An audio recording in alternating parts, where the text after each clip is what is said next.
And joining us now, David Wilkins, America's ambassador to Canada, at least for a little while longer. You're on a bit of a farewell tour now, aren't you? I got about 8 weeks to go. 8 weeks to go. I leave when the president leaves, and we'll have been here a little over 3.5 years. Well, we welcome you to TVO. It's nice to have you Well, it's great being back with you. Thanks, Steve. Your predecessor in that job was from Massachusetts, which, of course, is a lot closer to Canada than South Carolina is, which is where you're from. So why don't we start with this? How much did you really know about Canada when you first came here? Very little. And, of course, some of the headlines and stories were Bush appoints Southern redneck who knows nothing about Canada. And I don't know that I can dispute that story or that byline, but I was out to prove everybody wrong. So when we got here, Susan and I hit the road, and pretty soon I'd been to all the provinces, all the territories, met thousands of Canadians, and pretty soon I'd seen more of Canada than I had in my own country, and then pretty soon I'd seen more Canada than most Canadians, and I continue to travel. I bet that's right. I mean, very few Canadians have obviously been up to the 3 territories in the north, have they? So you have seen Well, I've been to some great places like Happy Valley, Goose Bay, and Chetwynd, and Dawson Creek, and Churchill, and you name it. But it's a learning experience. I've said if I get a chance to, and I will try to, talk to the new U.S. ambassador, whoever that he or she may be, my advice will be get out from Ottawa, get out from behind your desk, and go out and meet the Canadian people. You'll learn a lot. Well, we have a lot of different accents in this country, as you know, but not many actually that sound like yours. You think I have an accent? Just a small one. I can barely hear it, but there's a little something there. Did you have trouble adjusting to life up here? I really didn't. I think I connect. I hope I connect. I found the Canadian people to be warm and friendly, and you know, right at first, I think the Southern drawl probably helps. But A, you can't understand me, or B, it's a conversational piece. So either way, I think it's a little bit disarming, and I didn't know I had an accent until I came to Canada, but I'm told I do have one. Yes, just a wee one. Did you feel you needed to learn any French, and did you learn any French? I tried. I took French when I got here. It did not take to me, and so after about 6 months, I sort of gave up. But I did it for a while. But obviously, somebody my age, I think you need to get immersed in it, and I didn't do that. I was taking an hour or 2 hours a week, and that just didn't seem to do it. But I picked up a few phrases here and there, and actually incorporated into a few speeches for a while. But well, I do remember on the 4th of July, I think you introduced yourself in front of everybody as saying bonjour, y'all. Yeah, well, I'm good for a word or two every now and then, like Joyeux Noel and that sort of thing. That's pretty good. Okay. Now, very early in your tenure, let me take you back. I don't think you're on the job very long at all when Prime Minister Harper attacked you for some comments that you made about the sovereignty issue up in the north. What did you think of that when that happened? Well, that was, I guess, right after he took over. It was a little bit of a surprise, but, you know, our position has been the same, is very consistent about the Northwest Passage, and as President Bush, I think, very correctly stated it when he was here for the North American Summit meeting in August of 2006, nobody's disputing Canada's sovereignty to its Arctic islands. Sovereignty is not the issue. We're not disputing mineral rights there. We're simply saying that body of water, known as the Northwest Passage, is a strait for international navigation. So it's really not a dispute over sovereignty. And our position is not the sole position. It's the position adopted by most countries in the world. And you put that forward, I remember, at the University of Western Ontario at one of the first gigs you did here. That's exactly right. And I remember the crowd not being particularly offended by what you had to say, and yet the PM came out and attacked you in, I think, his very first news conference as Prime Minister. Now, when that happens, do you call him up afterwards and say, hey, let's figure this out? Number one, I never, we have a good relationship. I never at all took that he attacked me. He disagreed with the position that I had stated. But do you call him up after that, something like that happens? No, but I keep restating our position. That doesn't change the policy of the United States. It's a disagreement, perhaps, or an area where we've agreed to disagree. But again, it's not a sovereignty issue. No one is disputing Canadian sovereignty at all. You in the U.S. are obviously our most important international relationship, but we are not necessarily yours. So I want to go there now, if I can. We've had a decade where Iraq and Afghanistan, and look at even you know, Mexico, who you're not at war with, but you've got some issues with, and France and the UK and Germany. Anyway, it's a long list. They all have a greater call on the U.S. diplomatic attention span than Canada does most of the time. So I want to know, in your job, whether it was frustrating from time to time getting issues that you wanted to get on the American radar screen there. Not at all. In fact, I would respectfully disagree with some of your statements there, that I think Canada is very important to the United States. I think Canada is a great friend and ally, and Canada certainly is our #1 trading partner. Canada is also our #1 supplier of foreign energy, which increasingly becomes important. So I've had no problem whatsoever getting the attention of Washington. I don't think Canada has that problem. I think you're constantly competing with other interests, no question about it. You got to constantly advocate your position. But I think Canada, certainly with this president, who I think has been a very good friend of Canada's, Canada's very important. And he's been here 4 times since he took office. Condoleezza Rice has been here 5 times or more. The list goes on. We've encouraged visits to Canada because as people come to Canada, whether it be American citizens or White House officials or congressmen, and you raise the awareness level, you immediately raise the appreciation level for Canada also. But let me respectfully come back at you with that kind of Canadian smugness and moral superiority, which you no doubt have encountered during your time here. Canadians can also be virulently anti-American, which you've no doubt seen as well. How do you deal with all of that? We keep advocating our position, and quite frankly, I think that's a little overblown. I've been received with great friendship and respect. Occasionally, we get the not so pleasant letter. I had one guy threaten to drag me across the border by my hair. I didn't take that seriously because he obviously doesn't know me if he's making that kind of threat. But you know, I think we are 2 countries, 2 great democracies side by side. We have disagreements. They get blown up every now and then, but 95, 97% of what we do is seamless. It works so well. And I think we need to all accentuate the positive and not dwell on the 1 or 2 negative issues where we're disputing. That's what I've tried to do, and quite frankly, in the 3.5 years I've been here, I think the relationship has gotten much better. I credit the President and the Prime Minister for setting the tone very positively, and I think that's had a very affirmative effect and very positive effect on the relationship. You were a friend of the President's before you got the job, right? I'm honored to call him my friend, yes. Did you get much, quote-unquote, FaceTime with him during your tenure?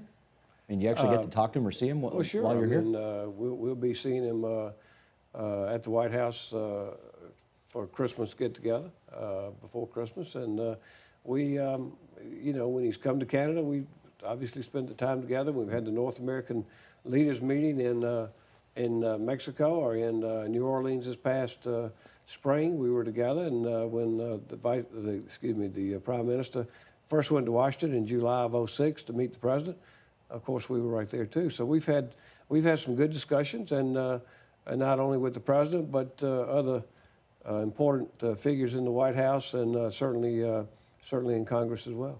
Yeah. I think it's fair to say that every diplomat wants to feel that he has made a concrete contribution to the state of the relationship between his home country and the country in which he finds himself stationed. What do you think was yours? Well, I like to think I've played a role in making the relationship stronger. When I got here, I said, my goal is to accentuate the positive and to help make the relationship stronger the day I leave than the day I found it. Now, others will have to judge that. I understand that's very subjective, but I believe the relationship is stronger today than when I got here. When I got here in the summer of '05, we were sort of irritated over our irritants, whether it be the Iraq War or border closed to Canadian cattle or softwood lumber, missile defense. There were just a lot of little irritants.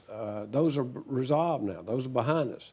Again, I give a lot of credit to the President and the Prime Minister for that. But is the nature of the relationship between our 2 countries so strong, so long-lasting, and so sophisticated that it doesn't matter all that much who's at the top of each government? Well, yes and no.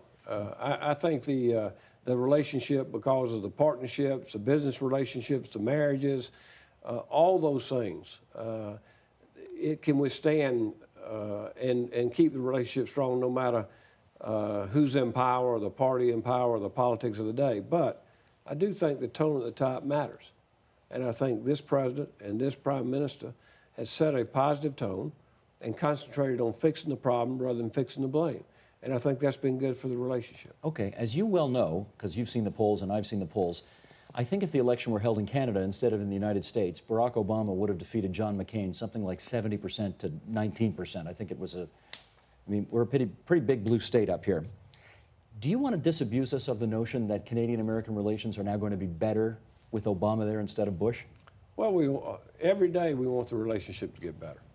And I think, you know, it was an historic election in the United States, and I applaud Canadians for the interest they had, the engagement they had with our election. I mean, it was riveting, not only in my country, but in your country.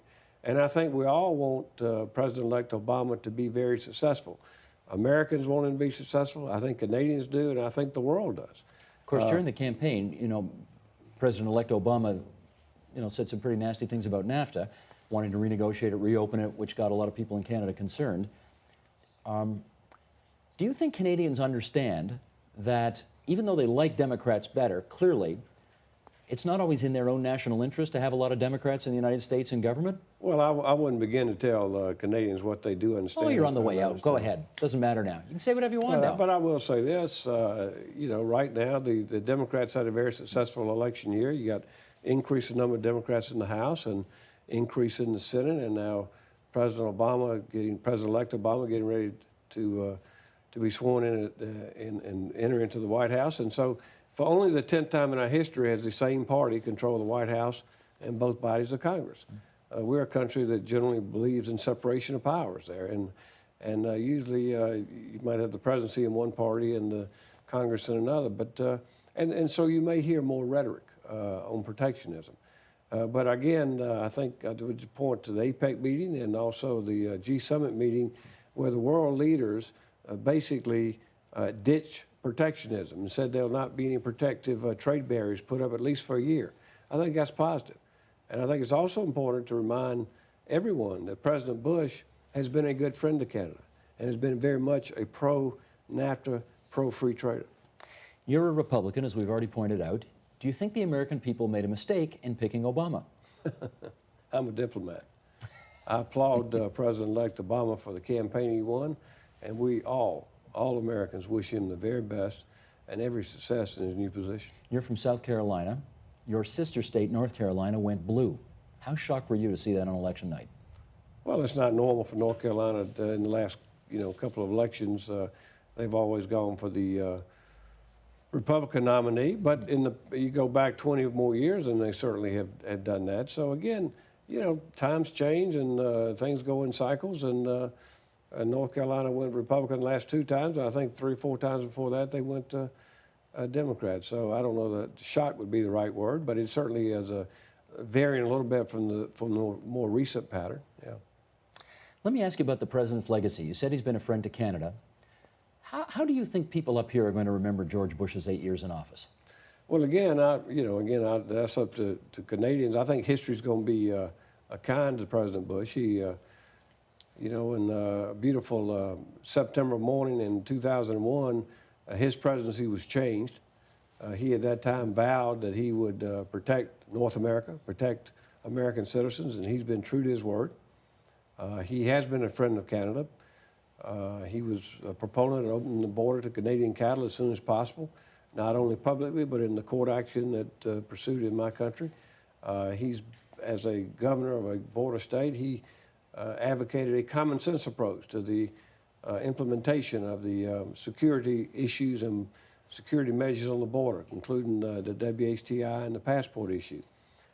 He's been, as I said, a pro-NAFTA, pro-free trader. So a lot of the things that he has been for, and for strongly, have benefited Canada and been consistent with Canada's view on the thing. So I think he's been a good friend.